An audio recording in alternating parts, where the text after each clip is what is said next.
जय श्री हरि विष्णु जी। नमस्कार दोस्तों, आप सभी का मेरे यूट्यूब चैनल में हार्दिक स्वागत है। दोस्तों, आज हम जानेंगे योगिनी एकादशी व्रत का पारण कब और कैसे करें। आषाढ़ मास के कृष्ण पक्ष की एकादशी को योगिनी एकादशी कहते हैं और जिस तरह से व्रत में नियम जरूरी होते हैं उसी तरह एकादशी व्रत के पारण में भी नियमों का पालन करना बहुत ज़रूरी होता है।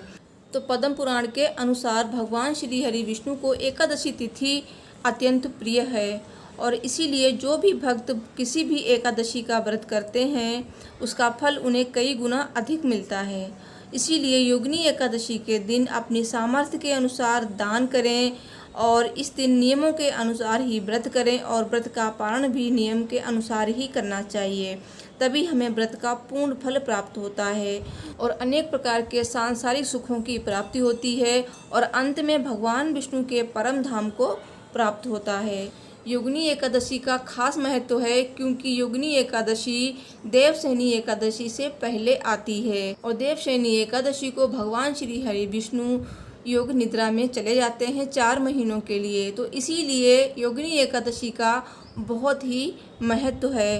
दोस्तों, एकादशी व्रत के पारण में हमें क्या खाकर पारण करना चाहिए और कब पारण करना चाहिए, क्योंकि मुहूर्त के अनुसार ही आपको पारण करना होता है और कुछ ऐसी चीज़ें होती हैं जिन्हें खाकर ही व्रत का पारण किया जाता है, क्योंकि बहुत से व्रत होते हैं जिसमें पारण का टाइम निश्चित नहीं होता है, लेकिन एकादशी व्रत के पारण में मुहूर्त का बहुत ज़्यादा महत्व होता है। तो पारण आप मुहूर्त में ही करें और किन चीज़ों का सेवन करें, क्या दान करें, बहुत सारी बातें हम आपको इस वीडियो में बताएंगे। तो वीडियो ज़रूर देखें पूरी, और वीडियो अगर आपको पसंद आए तो प्लीज़ वीडियो को लाइक ज़रूर करें। साथ ही कमेंट बॉक्स में जय श्री हरि विष्णु जी अवश्य लिख दें और चैनल पे नए हैं तो चैनल को ज़रूर सब्सक्राइब कर लें आगे आने वाली वीडियो की नोटिफिकेशन के लिए, और ये बिल्कुल फ्री है तो आप सब्सक्राइब कर लें।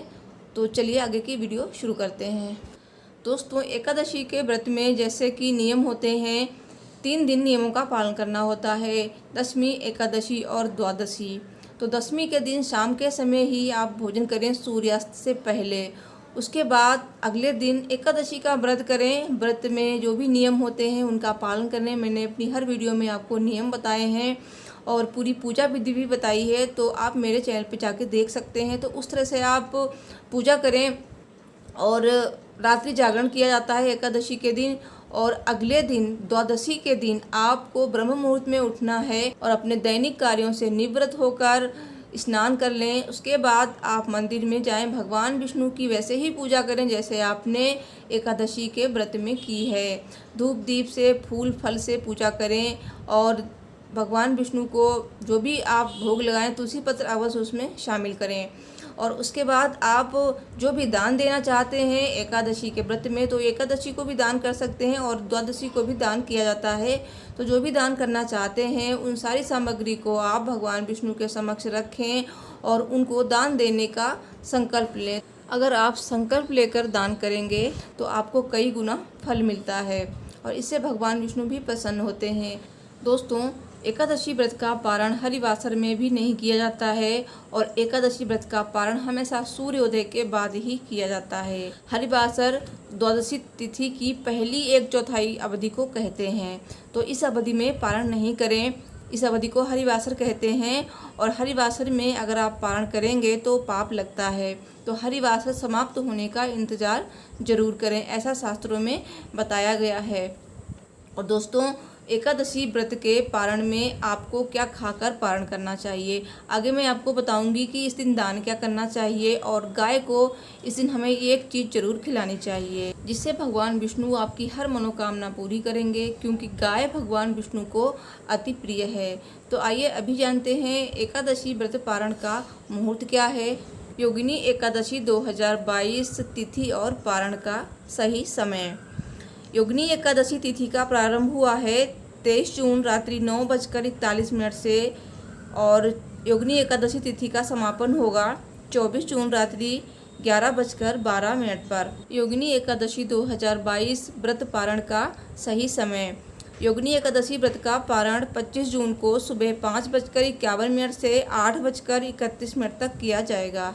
आइए अब जानते हैं व्रत पारण में किन चीज़ों का दान करना चाहिए। जैसे कि आप इस दिन गर्मियों में छाता दान कर सकते हैं, जूते चप्पल दान कर सकते हैं, और आप पीली चीज़ों का भी दान कर सकते हैं जैसे कि चने की दाल और गुड़ का दान कर सकते हैं। और इस दिन ज़रूरतमंदों को वस्त्र का दान करें, अन्न का दान करें, भूखे को भोजन खिलाएं, प्यासे को पानी पिलाएं, इससे बहुत ही पुण्य मिलता है। और आप गाय को हरा चारा भी खिला सकते हैं। गाय को आप इस दिन रोटी अवश्य खिलाएं, मीठी रोटी खिला सकते हैं।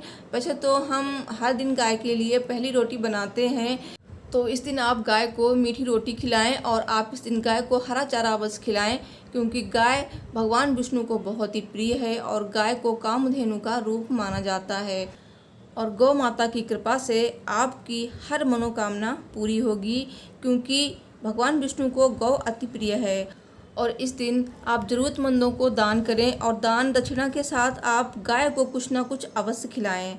तो इस दिन आप पारण के समय भगवान विष्णु के से प्रार्थना करें कि आपकी जो भी मनोकामना है वो ज़रूर कहें। भगवान विष्णु आपकी हर मनोकामना अवश्य पूरी करेंगे।